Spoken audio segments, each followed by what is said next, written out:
Y'all, I just had to come on here and tell you about the phone conversation with my mom I just had. Oh my God, you couldn't make it up. Now, the subject matter, scamming, particularly with the elderly, like just, it's awful, and always remind the older people in your life, and the younger people too, just be careful, think it through, listen to what they're saying.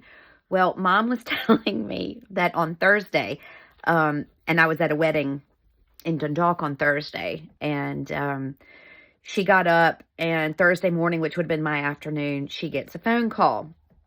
And once I let her tell the story, and then we talked back through it, and luckily she caught on, but it took her a little while into the story to catch on.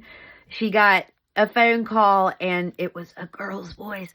Mom, I've been in an accident. And then Officer 32781, whatever, came on and says, your daughter's been in an accident. She's going to be okay. She's in a neck brace, but we're here at the courthouse. And I was like, oh, Mom. And she was like, no, I was just listening. And she goes, but see, they knew your name. And I said, did they? Did they know my name? Or what did they actually say? And she goes, actually, they said your daughter has been in an accident. And I immediately said, Mary Helen? Notice she didn't say my sister, because it would definitely be me who would be in the accident. Oh, gosh.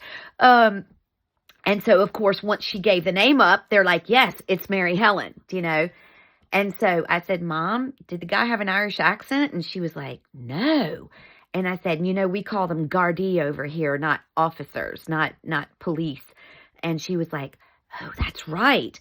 And she said, but they got to the part, and I was like, please tell me, Mom, you didn't send any money. She goes, oh, no. They got to the part where you had hit a pregnant lady head on, and now we needed to sort that out financially, that you'd be okay, but you were in a neck brace. And she said, and my legs, they felt like Jell-O. I just felt like marshmallow all over. And I was just letting her tell the story. So then finally it clicks with her, and she gets to the part where they're like, you need to, they give her something to write down or whatever. And Mom goes, and what country did this happen in? And then click, they hung up. And I was like, well, Mom, it took you long enough to get to the end, but luckily they didn't get her, right? So we ran back through it, and I explained, first of all, no one's going to call you. And I said, did you notice that we suddenly went from I've been in an accident and I'm talking like this to we're in the courthouse, and you didn't know anything about this? Like, we talk every day, right? And I said, at what stage did it dawn on you to pick up the phone and call me to check on me?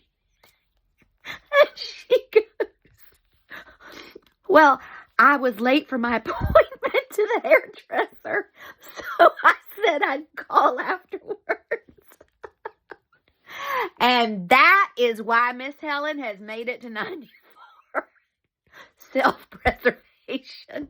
And ain't nothing going to stand in the way of that hair appointment. I died a little death. And we laughed so hard. And my face is so red. I was in hysterics. I said, Mom, you didn't call me until about midnight my time, 7 o'clock your time.